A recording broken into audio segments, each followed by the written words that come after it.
Que a graça e a paz de Cristo esteja com todos, amém? No devocional de hoje eu quero convidar você a abrir a sua Bíblia na carta de Paulo à igreja de Filipe, ou aos Filipenses. No seu capítulo de número 1, estaremos lendo a partir do versículo de número 9, que diz o seguinte: E peço isto, que o vosso amor aumente mais e mais, em ciência e em todo o conhecimento, para que aproveis as coisas excelentes, para que sejais sinceros e sem escândalo algum até o dia de Cristo, cheios de frutos de justiça, que são por Jesus Cristo, para a glória e louvor de Deus. O apóstolo Paulo escreve sua carta à igreja de Filipe, essa carta que também é conhecida como a carta da alegria. O apóstolo Paulo está extremamente feliz, contente, alegre com tudo aquilo que estava acontecendo, né? Mesmo com todas as suas provas, com todas as suas lutas, os seus embates, ele é um homem eternamente grato e feliz por conta de tudo aquilo que estava acontecendo na sua vida. E aí a gente percebe que a felicidade do apóstolo Paulo ela não estava relacionada com a circunstância, ela não estava relacionada com os bens materiais, mas ela estava relacionada com o descanso que ele tinha em Cristo, estava relacionada com o amor e o zelo que ele tinha pela obra do Senhor e como essa obra ela ia avançando conforme tudo aquilo que estava acontecendo na vida do apóstolo Paulo. E ele escreve a sua carta à igreja de Filipe como eles fossem participantes de tudo aquilo que estava acontecendo, mesmo as coisas ruins, como também pelas coisas boas. E nesses 3 versículos que nós lemos, o apóstolo Paulo deixa algo muito interessante de aplicação para as nossas vidas, né? A oração que o apóstolo Paulo faz dentro de toda a sua carta aos Filipenses é uma das que me chama mais atenção, porque o apóstolo ele não ora para benefício próprio, ele não ora por uma bênção própria, ele não ora para uma libertação própria, ele não ora para ele, mas ele ora para os irmãos. E a oração do apóstolo Paulo é que, e eu vou repetir o versículo de número 9, e eu peço isto, essa é a oração dele: que o vosso amor aumente mais e mais em ciência e em todo entendimento. Quando será que eu ou você fizemos uma oração dessa? Quando será a última vez que nós dobramos os nossos joelhos e pedimos a Deus que o amor de nossos irmãos aumentasse? Que o conhecimento de nossos irmãos aumentasse? Que o entendimento dos nossos irmãos aumentasse? Muitas das vezes nós estamos muito focados em nós mesmos.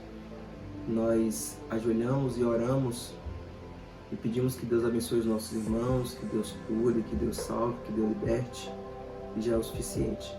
E gastamos todo o tempo das nossas orações pedindo por nós, pelas nossas coisas. Eu sempre costumo dizer, quando eu falo sobre oração, que as nossas orações por pedidos próprios sempre são extremamente detalhadas.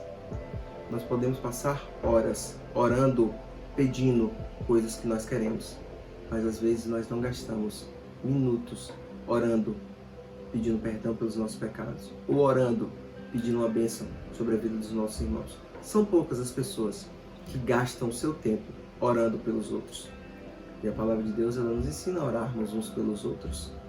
E o apóstolo Paulo deixa claro aqui que a nossa oração uns pelos outros não deve ser apenas uma oração quando o irmão estiver passando por um momento de dificuldade, ou quando o irmão estiver passando por uma enfermidade, ou quando o irmão estiver passando por um problema no casamento, quem sabe, ou com o filho nas drogas.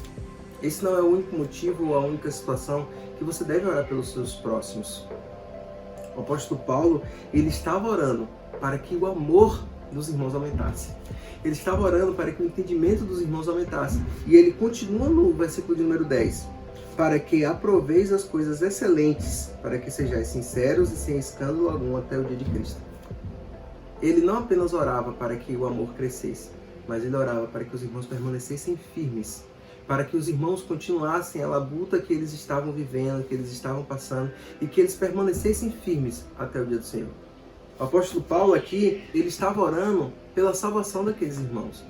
Ele estava orando para que os irmãos permanecessem firmes no Senhor, resistindo a todas as tentações, passando todas as provações e permanecendo fiéis até o dia do Senhor.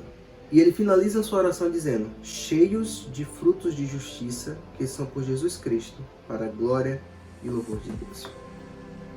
O apóstolo Paulo estava preocupado com a vida daqueles irmãos. O apóstolo Paulo estava preocupado com como os irmãos estavam vivendo as suas vidas.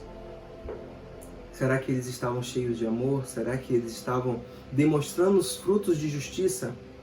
E aqui o apóstolo Paulo vai dizer que eles precisam estar cheios desses frutos de justiça, que são, por Jesus, para a glória e louvor de Deus. E esses frutos de justiça, quem sabe eu gravo um outro vídeo sobre isso, mas não está relacionado apenas e exclusivamente com a ação social. Não. Aqui o apóstolo Paulo está falando de você demonstrar que você tem Cristo na sua vida, de você evidenciar que você verdadeiramente é um discípulo de Cristo. As conotações do termo discípulo, ele significa a poeira do pé do mestre nos meus pés. É você andar onde o seu mestre andou, como o seu mestre andou, falar como o seu mestre falou, agir como o seu mestre agiu e ser como o seu mestre foi. Será que nós temos feito isso? Não só a parte do agir como o nosso mestre, mas será que nós temos orado para que os nossos irmãos sejam também moldados à figura de Cristo?